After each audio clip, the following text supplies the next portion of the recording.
मी hotel बाकीचे सर्व काल रविवारी आपण मातीला गेलेलो होतो. आमच्या कामगाराचा वडील वारल्या पाय मातीला गेलेलो होतो.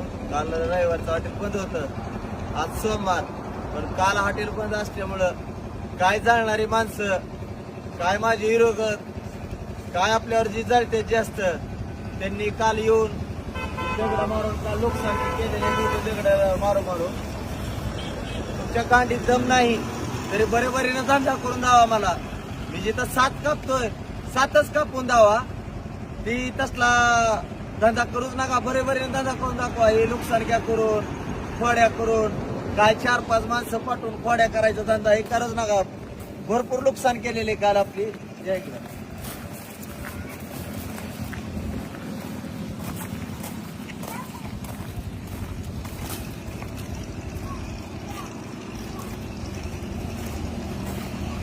खाली पूर्ण असे बोर्ड वगैरे पूर्ण फाडलेले, हे दगड मारून काल सेटरवर दगड मारलेले.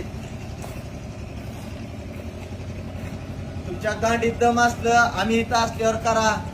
या ज्यानं पाठवलंय त्याच्या गांडीत दम असेल तर हॉटेलवर येऊन करा. आम्ही असताना हे असलं काय, आम्ही नसताना हे असं करून जायचं. तुमच्यात बरे व्हाना, जरा भगवाना तुम्हाला जरा धंदा व्हायला लागले की जळताव. जळायचं बंद करा. आपण काय तुमच्या आया बहिणी इकून मी आणलेला नाही, आम्ही मेहनत करून कमवलेला आहे.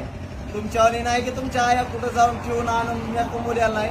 आम्ही मेहनत करतो त्याच्यावरच आहे आमचं. आणि काल जी जन हे केलं असन त्याच्यापासून व्हिडिओ पाठवा. त्याच्या खरंच गांडीत दम आहे तर मी हॉटेलवर असताना फक्त एक दगड मारून जावायचं म्हणावं. खरंच तुझ्या एका बापानं काढलेला असन, अगर वगळे ओगळीचा असन, या तुला अर्ध्या गावानं हिपलून काढलेला असन तर त्यानंच फक्त असं केलेलं असेल. आणि जी बी जाणार आहेत आणि ज्याच्या खरंच गांडीत दम आहे धंदा करायचा माझ्या बरोबर तर धंदा करून दाखवा. या अशा लोकसंख्या करून उपयोग नसते. कारण की माणूस काहीतरी अडचणी हॉटेल पण ठेवलेला असते. तुमच्या भिवून काळ्या कुत्र्याला भिवून कोण हॉटेल पण ठेवत नाही. तुमच्यासारखे 50 बी आले मला तरी काय फरक पडणार नाही. हे ध्यानात ठेवा. हॉटेल भाग्यश्री नाद करतो का.